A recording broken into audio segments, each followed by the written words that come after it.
think one of the biggest barriers in trying to get fit and healthy over 50 is chronic pain. At our age, we've removed a lot of our barriers. We know that our excuses are just kind of bogus. They're just that. They're excuses. Don't have enough time, things like that. Oh, weightlifting's not good if you're over 40 or 50. We all know that's bullshit. A lot of our excuses, we've already eliminated it. But the one that can kind of remain and cripple us for the rest of our life is chronic pain. Because chronic pain is something that is insidious, and it also interplays with depression. So we want to move less, yet the thing that helps our pain is to move more. So it is an aspect of trying to get fit and healthy that doesn't get talked about as much as far as being a barrier. So I wanted to just share with you what I'm going through. I've been on an up and down, you know, weight loss journey pretty much my whole adult life. I dialed it in fairly well the last 6 years or so, and in fact, the last year I did really well. But for a little over a year now, I've been dealing with chronic pain in both hips, and they started at different times. They were both kind of a multifactorial thing, meaning it wasn't just a functional issue.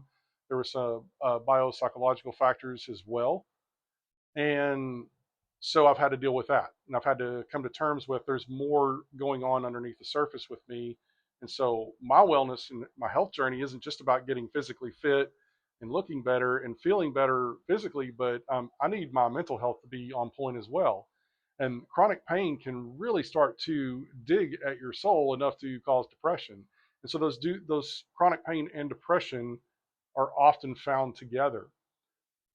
The reason I bring that up is because, as I briefly mentioned a minute ago, it makes wanting to move a lot more difficult.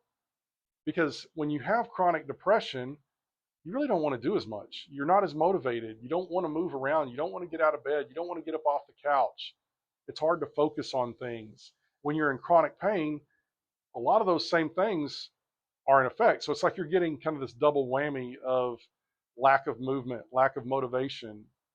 It's almost like you're giving up hope, but you don't realize you're doing it at the time. I want to let you know that there is good news. You can get healthy, get fit, and improve your life even if you're dealing with chronic pain.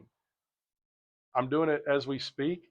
Last fall, I was probably at my leanest in a very long time. I looked great, and for the most part, my body felt pretty good, but my hips were screaming, and that only got worse over this past year.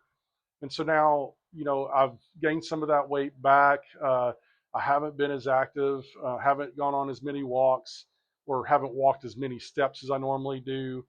Um, my workouts are just now starting to get back on track, and that's what I want to share with you is there is hope. There is a way to get in better shape, to get mentally and physically well and healthy, even if you're dealing with chronic pain. It takes time. I'm going through it as we speak. Now, the one thing that I can share with you is that I am an expert in dealing with injuries and pain. And I've treated thousands of people with chronic pain and helped improve their outcomes and given them some of their life back. And that's what I'm going to try to do for myself. I want to try to get my life back, to build as much capacity as I can to get back to enjoying some of the things that I used to enjoy to my maximum ability. I might not be able to eliminate all the pain, but I can improve my capacity, improve my function, and look and feel a whole lot better. And that's what I want to see if I can help you with too. That is my area of expertise. Now, as far as the mental health aspect, I can only share my experiences, what I'm learning, what I'm going through, what I've been taught. I'm not the expert in that area. It will definitely be more of a daily journal when it comes to that.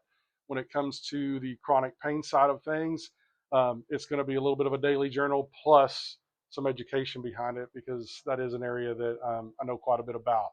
So I'm going to start sharing some things that I'm doing to help my hips, but I'm also going to make it broad enough so that you can see that it's not just about hip pain or low back pain or knee pain. It's really how we respond to chronic pain in any area of the body, what works best for us.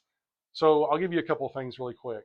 The first thing I talked about earlier is movement. We know that movement most often helps with chronic pain. You're going to feel better. It's like kind of knocking the rust off the cage a little bit, and you get moving a little bit. You get moving better, and you get to feeling a little bit better. Now, that doesn't mean that as you start, let's say, go for a mile or two walk, that you're going to be able to start running sprints again like you used to, or doing barbell back squats like you used to, or deadlifts. Those things are going to take time. And that's where our body and our nervous system inserts a governor. It's going to limit our functional capacity when we're in pain like that. So even though we've improved some capacity just by getting up and moving around, there is still a functional component to it. And so I'm going to share with you the things that I do to start to improve that functional capacity as well. So remember, we've got just general movement, get out of our heads and into our bodies. What are we feeling? What feels best when we move a certain way, when we do a certain thing? If I brace my core a certain way, if I hold my spine a certain way, does that feel better? Does that feel worse? If I, reset my shoulder when I go to make a movement, if when I reach overhead, how does that feel compared to if I reposition just a little bit different? You start to give your body feedback because you're actually in your bodies. That's step one. Step two is we start to build capacity, that functional capacity. That's how we're going to get back our lives. That's how we're going to get better. That's how we're going to feel better moving in our 40s, 50s, and beyond.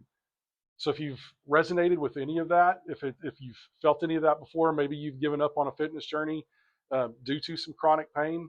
Maybe you feel depression because you're in chronic pain.